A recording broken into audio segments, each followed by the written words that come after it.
educated.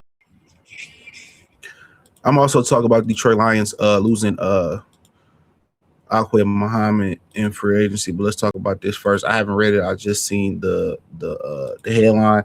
The Lions could be setting up for success if the latest Rasheed Walker rumors are true. My thing is this: they should be trying to draft a left tackle regardless. And I know people saying, "Well, you draft a left tackle, he's not going to be right." That's not necessarily true. The center position, the left tackle position, are so different. Okay, they're different because the center has to know. Usually, are the ones that call the line audibles. They the ones that call. They really are as the leader of the offensive line. The left tackle is important because it protects the blind side of a right-handed quarterback, but the center just has more responsibilities of calling audibles, who coming, who going. It's more responsibilities on a mental side. And, on the left tackle side is, a rookie can come in and be a really good left tackle because you can help that rookie out a lot more than you can help that center out. You can chip, you can keep a tight end in there. You know what I'm saying? You can call quick passing plays to protect that rookie and get his feet wet. So to me, a rookie left tackle coming in and playing, especially if you on your P's and Q's when scouting, is not as how can I say it? It's not going to be a hard transition. Center is a hard transition because of all the responsibilities that come with it. So maybe now we know why the Lions cleared the money up. With the recent release of Decker, the Detroit Lions created a Cruz hole, the left tackle at the office. And my thing is this: the hole was already there, bro. I don't understand why people keep saying this is a big loss. He was ass. He been ass for years. He been getting away with it for years. 2, he always injured, so you already knew you needed a left tackle. This is what I be saying, dog. People just get, and writers and media, they can't get caught up in that, man, because football. You can't get caught up with the emotional attachment to these players. Some of these players did not have a great year last year. What are we talking about?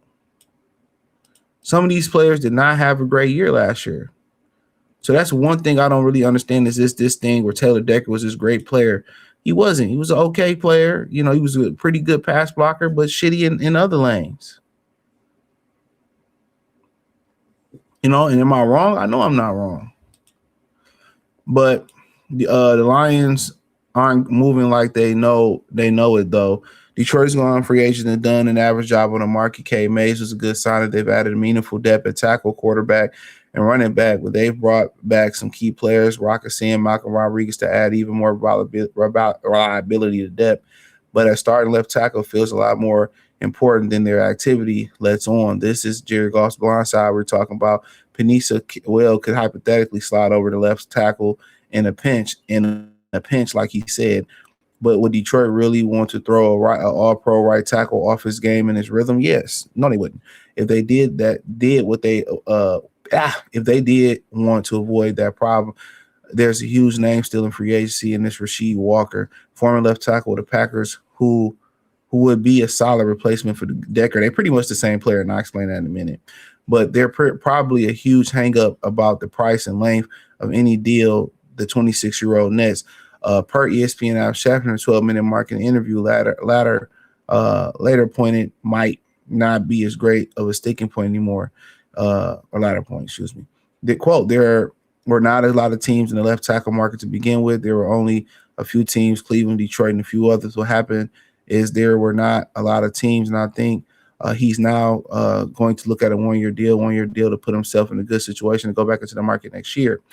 So, yeah, but, not even just that, okay? Simply put, guess what? It's a tackle-rich draft. There's a tackle-rich draft. So guess what? With the Lions moving not like that, and if it's true that Scheffner said it's not a lot of teams in the left tackle market, guess what? They say you can get a good left tackle in the second round this year.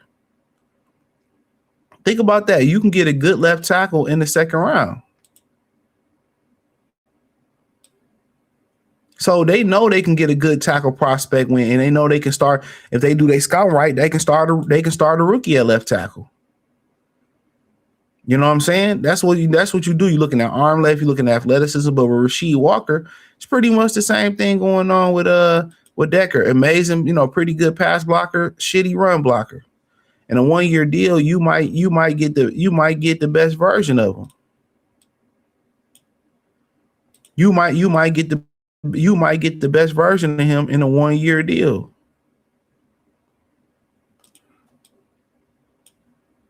Cause he hungry. He hungry to get that bread. So I mean, might be the move. And still take a left tackle and just have a bunch of depth across the offensive line because you already know how they moving. You know how they moving. Bunch of injuries every year. So it ain't really no surprise. So I mean, I would do it, but it don't. So for them, it don't make sense. You look at Al-Quadin Muhammad, signed a 1-year deal for $6 million. He signed a 1-year deal for $6 million. You tell me you couldn't bring him back for a 1-year deal for $6 million?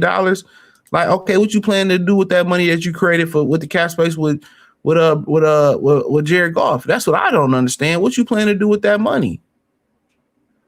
When you could have kept Al-Quadin Muhammad for 1 year. Did y'all not see the value of Al-Quadin Muhammad?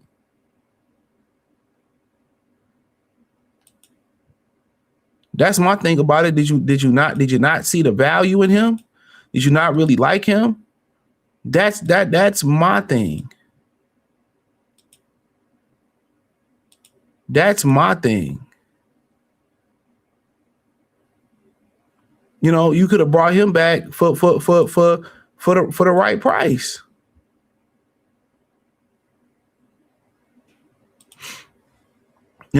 So I mean, I really don't know.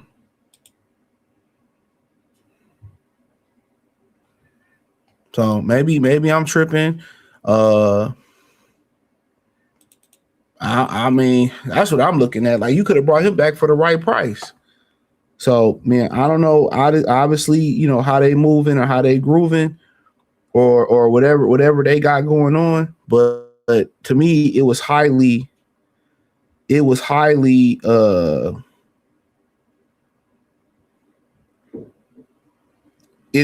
make any sense.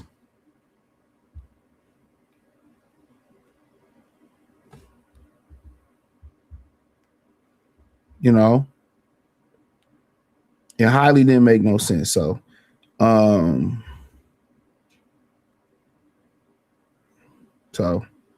but eventually we'll see what happens.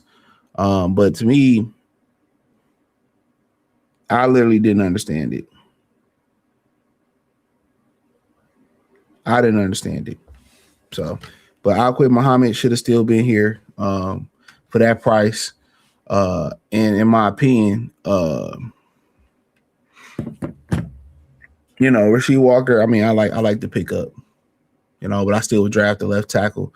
But Walker had a bit of a down year. Packers allowed 5 sacks and 34 pressure generating 9 penalties, a 1-year deal. So he had a down year. He was like a late round pick, but like I said, in that same situation, I still would bring in the left tackle. Regardless, I still would bring in the left tackle. So it's my opinion.